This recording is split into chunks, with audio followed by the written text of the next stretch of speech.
Hi friends, இன்னைக்கு என்ன தெரிஞ்சுக்க போகிறோன்னா ஒரு காக்காவின் கதை. இந்த கதை ரொம்ப சுவாரஸ்யமாக இருக்கும். எங்கே ஸ்கிப் பண்ணாமல் கேளுங்க. ஒரு அனந்த காடு. அந்த காட்டில் ஒரு மரத்து மேலே கூடு கட்டின்னு காக்கா மனைவி குழந்தைகள் எல்லாம் வாழ்ந்துக்கிறாங்க. ஒரு நாள் ரொம்ப பசியுடன் எங்கேயுமே அதுக்கு தீனி ஆப்பிடாது. அந்த ஆண் காகம் மொத்தம் சுற்றி பார்த்துட்டு கூட்டுக்குள்ளே வந்துடும்.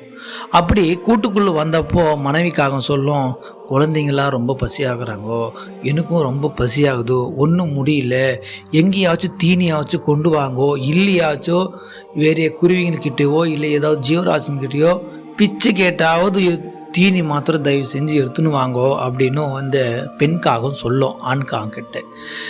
ஆண்காகம் ரொம்ப மனம் வருந்தி அங்கேருந்து போயிட்டு அந்த காடு மொத்தம் சுற்றி அங்கே இங்கே தேடி புச்சி மொத்தம் அந்த தீனி மஸ்தாக எத்துன்னு வந்தோ அப்படியே பெண் காகத்துக்கிட்ட கொடுக்கும்.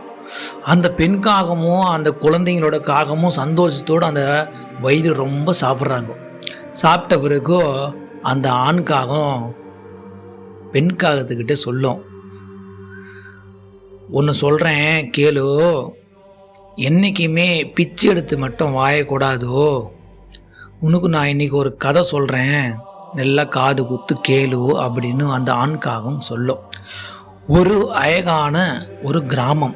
அந்த கிராமத்தில் ஒரு ஆணும் ஒரு பெண்ணும் வாழ்ந்து வந்துங்கிறாங்க. அந்த பெண் கர்ப்பமாகறா. அவங்களுக்கு ஒரு குழந்தை பிறக்க போகுது.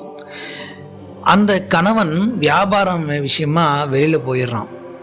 இங்கே இந்த கர்ப்பமானவோ குழந்தை பிறகு டெலிவரி ஆக போகிற சுச்சுவேஷனில் ஹாஸ்பிட்டலுக்கு கூட்டின்னு போகிறாங்க. அங்கே அந்த வியாபார விஷயமாக போனவன் அங்கேயே ஆக்சிடென்ட் ஆகி போடுறான்.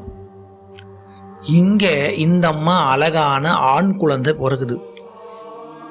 சுற்று பார்த்தா இருக்கிறவங்கெல்லாம் வந்து அந்த அம்மா கிட்ட சொல்கிறாங்க, உன் கணவன் இந்த மாதிரி ஆகி போயிட்டான் அப்படின்னு.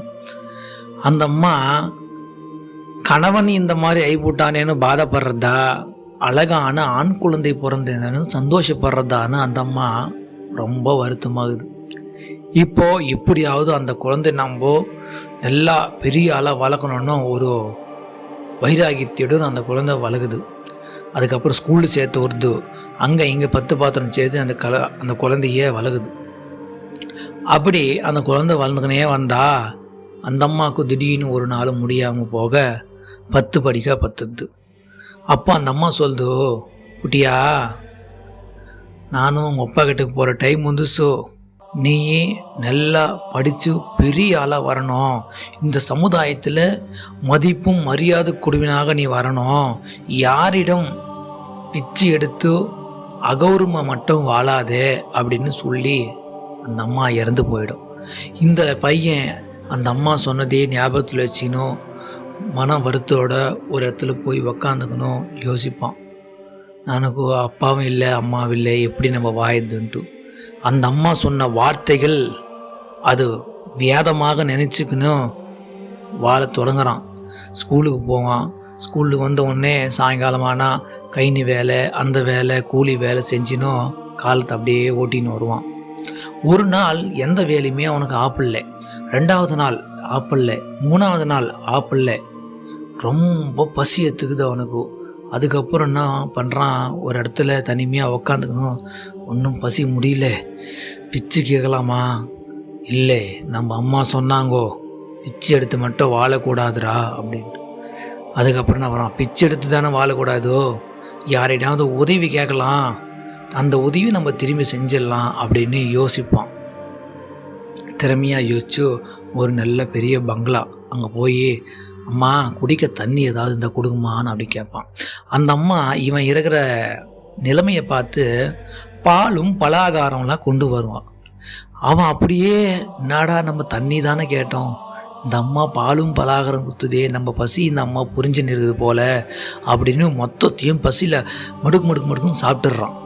அதுக்கப்புறம் கேட்குறான், அம்மா நான் தண்ணி தான் கேட்டேன், நீங்கள் பாலும் பலகாரம் கொடுக்குறீங்களே, ஏன்பா உன் வயசில் எனக்கு ஒரு பையன் கேட்குறான், அவனுக்கு எப்போ பசி எடுக்கும் எப்போ பசி எடுக்காதோ எல்லாமே எனக்கு தெரியும், நீ இருக்கிற நிலைமை என்னன்னு என்னால் புரிஞ்சிக்க முடிஞ்சுதோ அதனால தான் உனக்கு பாலும் பலகாரம் கொண்டு வந்தேன் அப்படின்னு அந்த அம்மா சொல்லும். அதுக்கப்புறம் சரிம்மா இந்த உதவி நான் என்னைக்காவது உங்களுக்கு செஞ்சிடுவேன் அப்படின்னு சொல்லிட்டு அந்த பையன் போடுவான். அங்கேருந்து படிப்படிப்படியாக ஸ்கூலில் நல்லா டாப்பில் நல்லா படிச்சிக்கணும், அந்த வேலை இந்த வேலை பார்த்துக்கணும், டாப்பில் வருவான். இதே அந்த பையன் படிக்கிற ஸ்கூல்லே தான் இந்த அம்மா பையனும் படிச்சிக்கணும் வருவாங்க. ஒரு நாள் இன்னும் நெக்ஸ்ட்டு காலேஜுக்கு போகிறதுக்கும் அந்த பையன் வேறு இடத்துக்கு போயிடுவான். அதுக்கப்புறம் இந்த அம்மாவுக்கு அந்த பையன் தம்படவே மாட்டான். இப்படியே 25 வருடம் கழிஞ்சு போச்சு.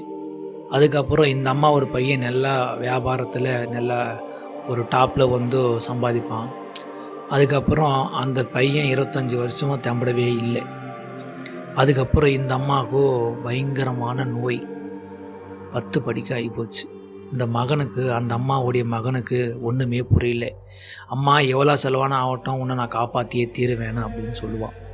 அங்கே உள்ள அருகாமையில் உள்ள ஹாஸ்பிட்டலில் இந்த அம்மாவுக்கு இங்கே முடியாதோ நீங்கள் பெரிய ஹாஸ்பிட்டலில் பாருங்கோ அப்படின்னு அந்த பையன்கிட்ட சொல்லிடுவான். அந்த பையன் எப்படியாவது நம்ம அம்மாவை காப்பாற்றணும் பெரிய ஹாஸ்பிட்டலுக்கு எடுத்துன்னு போய் சேர்த்துருவான். அங்கே சேர்த்தா இந்த ஹாஸ்பிட்டலில் பார்த்துட்டு எவ்வளோ பில்லாக போதே தெரியலையே அப்படி இப்படின்னும் மனக்குழப்பம் அந்த அம்மாவுக்கும் சரி அந்த பையனுக்கும் சரி. அதுக்கப்புறம் அந்த டாக்டர் டெய்லி வந்து ட்ரீட்மெண்ட் பண்ணுவான் அந்த அம்மாவுக்கு. அந்த டாக்டரு ஹாஸ்பிட்டலில் ஸ்பெண்ட் பண்ணுற டைமுக்குன்னா அந்த அம்மாவுக்கு ட்ரீட்மெண்ட் பார்க்குற டைமு தான் அதிகமாக. அப்படி கொஞ்சம் கொஞ்சமாக அந்த அம்மாவுக்கு நோய் குறைஞ்சி போச்சு. ஒரு நாள் ஹாஸ்பிட்டலில் பில்லு போட்டு கொடுத்தாங்க டிஸ்சார்ஜ் ஆகும்போது. அப்போது அந்த அம்மாவுடைய மகன் எவ்வளோ இருக்குமோ தெரியலையே இந்த பில்லு இல்லைன்னோ அந்த பேப்பரை இப்படி ஓப்பன் பண்ணுறான். அந்த பேப்பர் ஓப்பன் பண்ணுறதுக்குள்ளவே அந்த அம்மா பிடிக்குது. நம்ம பையன் பார்த்து அதிர்ச்சியாக போகிறான், எவ்வளோ துட்டு போட்டு வச்சுக்கிறாங்களோ தெரியலையே அப்படின்னும் அந்த அம்மா வாங்கி இப்படி திறந்து பார்க்குது.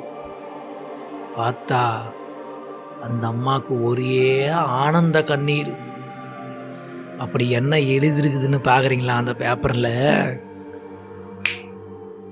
அந்த அம்மா 25 வருஷத்துக்கு முன்னாடி ஒரு பாலும் பலகாரம் கொடுத்ததே 25 வருஷத்துக்கு முன்னாடி அந்த அம்மா கொடுத்த பாலும் பலகாரம் முன்னாடியே நீங்கள் பணத்தை கட்டிட்டீங்கோ அப்படின்னு எழுதிருக்குது. அந்த அம்மாவுக்கு ஒரே ஆனந்த கண்ணீர். அந்த பையனு நீதானா அப்படின்னு அந்த டாக்டரை கட்டி பிடிச்சி முத்தம் கொடுக்குது.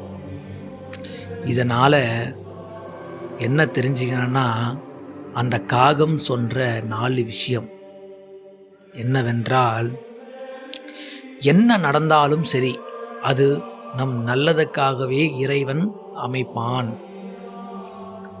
என்ன வேணால் நடக்கட்டுங்க, அது நம் நல்லதுக்கே நினச்சிக்கணும். 2வது,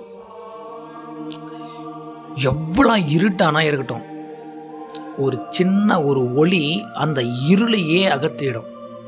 அந்த மாதிரி நம்ம வாழ்க்கையில் ஏற்படுற இருளை நம்ம ஞானத்தின் ஒளியால் முன்னாடிக்கு நகர்ந்து போகணும். 3வது, நம்ம யாருக்காவது ஒரு உதவி செஞ்சால், கஷ்டத்தில் இருக்கிறவங்களுக்கோ துன்பத்தில் இருக்கிறவங்களுக்கோ உதவி செஞ்சால் அந்த நம்ம செஞ்ச உதவி ஒரு நாள் நம்மளுக்கே அது திரும்பி வரும். 4வது, யாரிடம் கையேன்றி வாழக்கூடாது. அப்படி வாழ்ந்தால் இந்த சமுதாயத்தில் மரியாதை இருக்காது. இது அந்த 4 விஷயம் உங்கள் வாழ்க்கையில் நீங்களும் கடைபிடிச்சு கௌரவமாக இந்த சமுதாயத்தில் வாழ பழகுங்க. இந்த மாதிரி மோட்டிவேஷனல் ஸ்பீச் கோசம் நம்ம சேனலை சப்ஸ்கிரைப் பண்ணி லைக் ஒன்று போடுங்க. பாய்.